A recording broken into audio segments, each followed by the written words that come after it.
নমস্কাৰ সকলোকে স্বাগতম জনাইছো অন্য এটা ভিডিঅ'লৈ আৰু আজি এই ভিডিঅ'টো আপোনালোকে জানিবলৈ পাব এনেকুৱা তিনিটা বস্তু বা এনেকুৱা তিনিটা কাম মানে এনেকুৱা তিনিটা কাম যি তিনিটা কাম যদি আমাৰ জীৱন কালচত যদি কৰি থোৱা হয় তেন্তে মই ভাবো মানুহৰ সমস্যা প্ৰায়খিনি দূৰ হ'ব মানে আমাৰ যিখিনি বিপদ আমাৰ জীৱনলৈ আহি থাকে সেই বিপদখিনি প্ৰায় দূৰ হ'ব মই ভাবো মানুহৰ জীৱনত তিনি ধৰণৰ একদম মানে মেইন ফেক্টৰ তিনি ধৰণৰ সমস্যা আহিব পাৰে প্ৰথমটো সমস্যা হৈ গ'ল কি ফাইনেন্সিয়েল যেটো প্ৰথমটোৱে হৈ গ'ল ফাইনেন্সিয়েল প্ৰবলেম সেকেন্ডটো হৈ গ'ল আপোনাৰ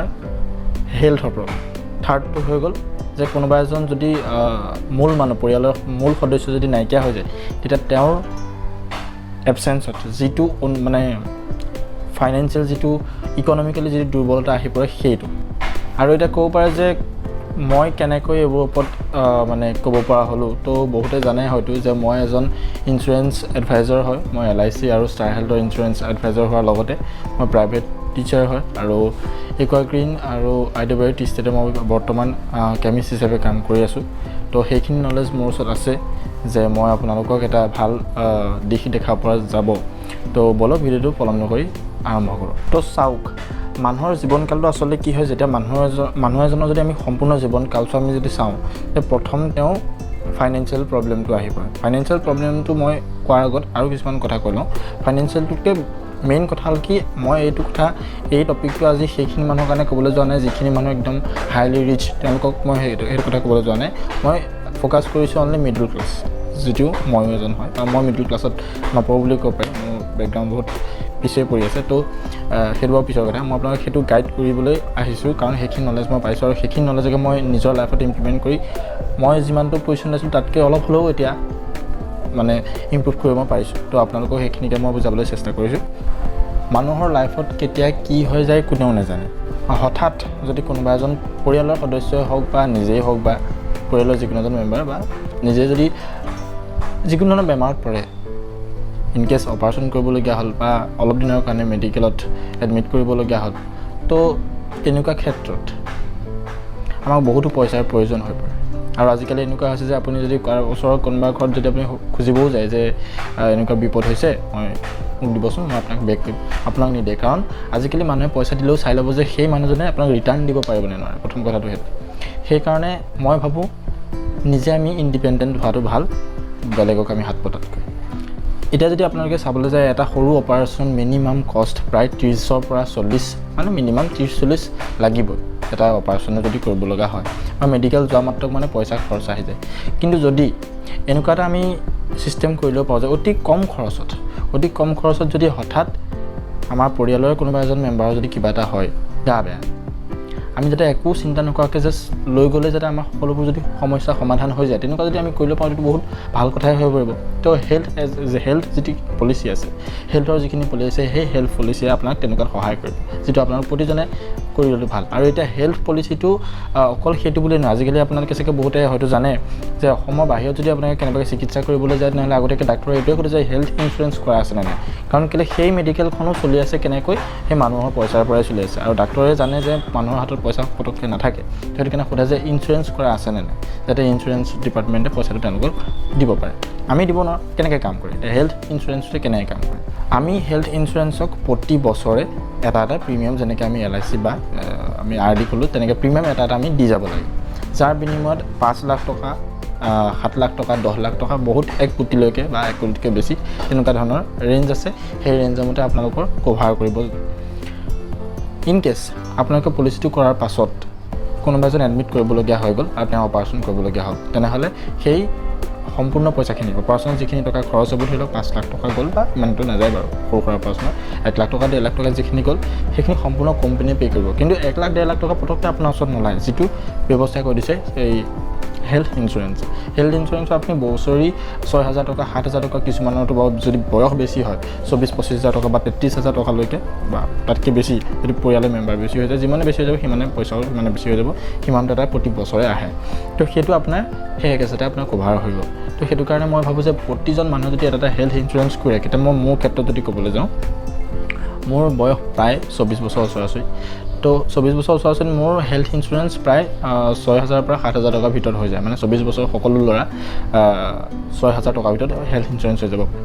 এবছৰত যদি 6,000 টকা হেল্থ ইঞ্চুৰেঞ্চ কৰিব লগা হয় তেনেহ'লে এদিনত কেইটকাকৈ পৰিলে আপোনালোকে এইটো চাই ল'ব আৰু সেই 6,000 টকাটো এবছৰত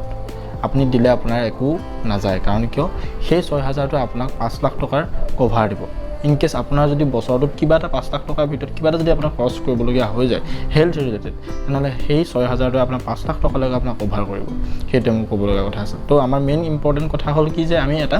হেল্থ ইঞ্চুৰেঞ্চ আমাৰ জীৱন কালচোৱাত কৰি থ'ব লাগে যাতে আমাৰ সেই হেল্থ ৰিগাৰ্ডিং কিবা যদি প্ৰব্লেম আমাৰ জীৱনটোত আহে তেনেহ'লে আমি একো যাতে প্ৰব্লেম ফেচ কৰা নহয় ছেকেণ্ড কথা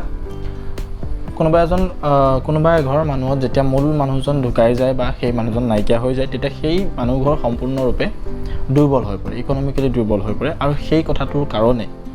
মানুহে লাইফ ইঞ্চুৰেঞ্চ কৰে আপুনি আপোনাৰ বাইকখন ভাল পায় সেইটো কাৰণে বাইকখন ভাল পোৱাৰ কাৰণে বাইকৰ ইঞ্চুৰেঞ্চ কৰে আজিকালিতো মোবাইলৰ ইঞ্চুৰেঞ্চো কৰিব লগা হৈছে মোবাইলৰ ইঞ্চুৰেঞ্চ কৰে কিন্তু আপুনি আপোনাৰ প্ৰিয়জনক কিমান ভাল পায় আপুনি আপোনাৰ বাইকখনক যেনেকৈ ভাল পায় তেনেকৈ আপুনি আপোনাৰ প্ৰিয়জনকো ভাল পাব আৰু যাৰ কাৰণে আপুনি তেওঁৰ ইঞ্চুৰেঞ্চ কৰি থোৱাটো খুবেই দৰকাৰ হয় ইঞ্চুৰেঞ্চে কিছুমানে কয় যে ইঞ্চুৰেঞ্চে মই আজি এজন এডভাইজাৰ হিচাপে মই আপোনালোকক ক'বলৈ গৈছোঁ আপোনালোকৰ ফালৰ পৰাও চাই কথাখিনি আৰু এজন এজেণ্ট হিচাপে চাই পেলাই কথাখিনিহে মই আপোনালোকৰ মাজত আলোচনা কৰিবলৈ গৈছোঁ বহুতে কয় যে লাইফ ইঞ্চুৰেঞ্চ সদায় মানুহজন মৰি যোৱাৰ পাছত কিন্তু যেতিয়া মুৰব্বীজন নাইকিয়া হৈ যায় তেতিয়া যিটো ফাইনেন্সিয়েল প্ৰব্লেম হয় সেই মানুহবোৰত তেতিয়া সেই মানুহঘৰেহে বুজি পায় যে সেই পইচাটোৱে তেওঁ ডেথ হৈ যোৱাৰ পিছত যিটো এটা পইচা হয় মানুহ মৰি যোৱাৰ পিছত সেই যিটো সুখ সেইটো পইচাৰে একো কৰিব নোৱাৰে কিন্তু ফাইনেন্সিয়েল যিটো ছাপৰ্ট তেওঁলোক যিটো অৰ্থনীতি হিচাপে তেওঁলোক যিটো ভাগি পৰে সেই সম্পূৰ্ণ ছাপৰ্টটো কিন্তু লাইফ ইঞ্চুৰেঞ্চৰ পৰা পোৱা যায় সেইটো কাৰণে দুটা কথা যে প্ৰথম আমাৰ হেল্থ ইঞ্চুৰেঞ্চটো আমাৰ লাইফত বহুতেই বেছিকৈ ইম্পৰ্টেণ্ট ছেকেণ্ড কথা আমাৰ লাইফ ইঞ্চুৰেঞ্চটো সিমানে আমাৰ ইম্পৰ্টেণ্ট থাৰ্ড আহিলে ফাইনেন্সিয়েলি কেনেকৈ ফ্ৰীডম বা ফাইনেন্সিয়েল প্ৰব্লেমবোৰ আমি কেনেকৈ ছল্ভ কৰিব পাৰোঁ চাওক আমি বেংকত পইচা থৈ আছোঁ বা আৰডিত থৈ আছোঁ কিন্তু বেটাৰ আমি তাতকৈ এতিয়া আপোনালোক সকলোৱে জানে যে ষ্টক মাৰ্কেট কিন্তু মই আপোনালোকক ষ্টক মাৰ্কেটত পইচা লগাব নকওঁ কাৰণ কেলৈ আৰু যদি আপোনালোকে ষ্টক মাৰ্কেট ৰিলেটেড যদি আপোনালোকে ভিডিঅ' বিচাৰে মই নিশ্চয় দিম আৰু আপোনালোকে ক'ব পাৰে আকৌ এটা প্ৰশ্ন আপোনালোকে মোক ক'ব পাৰে যে তইনো ক'ত জানিলি তইনো কি কৰিলি মই আপোনালোকক মোৰ স্ক্ৰীনশ্বট দেখাই দিম মই stock market graphics designing YouTube affiliate marketing SEO email marketing digital marketing তাৰপাছতে আপোনাৰ